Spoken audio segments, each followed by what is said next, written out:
My name is Gail Clayton, and I'm here to talk to you today about this book called The pH Miracle. The pH Miracle was written by Dr. Robert Young and his wife Shelley. Dr. Young is a highly educated man with degrees in nutrition, microbiology, and in naturopathic medicine. He's a world-renowned researcher in AIDS, leukemia, and cancer, and in diabetes. His wife Shelley is a licensed massage therapist, and her specialty is in lymphatic drainage massage. Um, these two co-authored this book, The pH Miracle, and they were inspired by a French scientist by the name um, of Antoine Béchamp. Now, Béchamp believed in a theory called pleomorphism, which is the belief that the pathogens already are set up in our body and they live in our body, and due to changes in the internal terrain and imbalances in our body chemistry such as pH, urine, saliva, semen, um, this is what gives rise to the proliferation of the pathogens in our body and cause illness and disease. Now, the central theory of this book is focuses on the pH of the foods that we eat. And because we know that the body, when it has a more alkaline pH, is more resistant to disease. And his basic principles is to consume more alkaline foods, keep your caloric intake at a moderate level, along with good hydration, high oxygen intake, exercise, and a high mineral intake. In addition to diet, we are to incorporate and modify our lifestyle changes, lifestyle, and to help reduce stress, and which includes meditation, yoga, massage, deep breathing, any kind of meditative type modalities that help us manage stress better.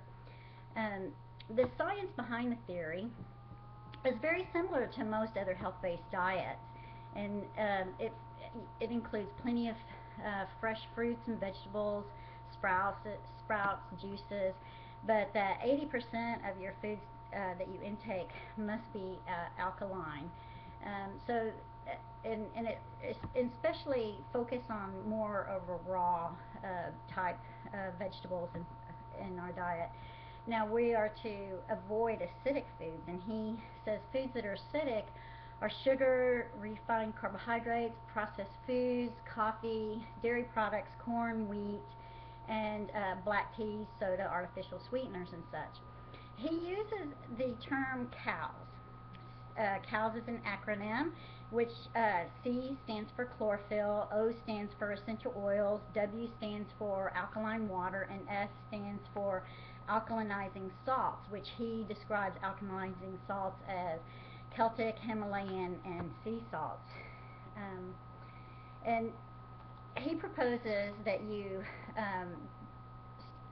initiate the diet in 4 stages. The first stage is transition, which the first 8 to 12 weeks you gradually change your diet and switch the acidic foods in your diet for more alkaline foods and incorporate it. And then the second step is cleanse. He suggests that you use supplements and laxatives for the next 4 weeks to clean the stored toxins from your body. And then the next 8 to 12 weeks is strict alkaline. 70 to 80% of your foods must be alkaline. And then after that, step 4 is a maintenance, which goes on indefinitely, which you're allowed to be a little more liberal with some of the foods that you can take, and allows for a little bit more starchy vegetables to be added. Now, we know that the blood pH homeostasis is probably the most important biochemical balance in the human body, and prior to the onset of the agricultural revolution, our diets were very, very different. Didn't include all the sugars and the highly processed foods, and so it was naturally more alkaline. And prior to this, the change in our to incorporate a modern diet, we had a higher potassium to sodium ratio. because these fruits and vegetables are high in potassium. And today, well, back then the ratio was about 10 to 1 of potassium to sodium, and today it has reversed, and the potassium to sodium ratio has reversed, and now the ratio is about 1 to 3.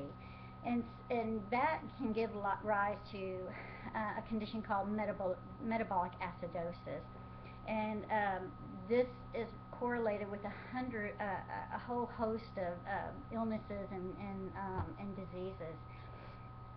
And so he proposes that we kind of return back to the diet of our ancestors, and it has a lot of health benefits. Not only do we change our potassium to sodium ratio back to 10 to 1, we also get an increase of intracellular magnesium, and we know that magnesium has hundreds of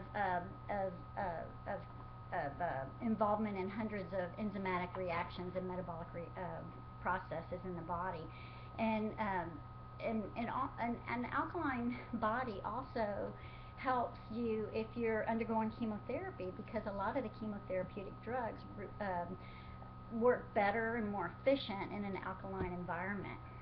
Now, there's a couple of things that I am not a big proponent on with the salt therapy.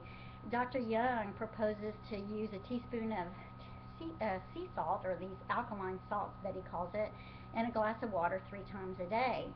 Now that ends up being about 9 grams of sodium, because most of the salts have about a 15% mineral content, and but actually we're not really supposed to exceed 2,300 milligrams of sodium per day, and that equals about 2/3 of a teaspoon.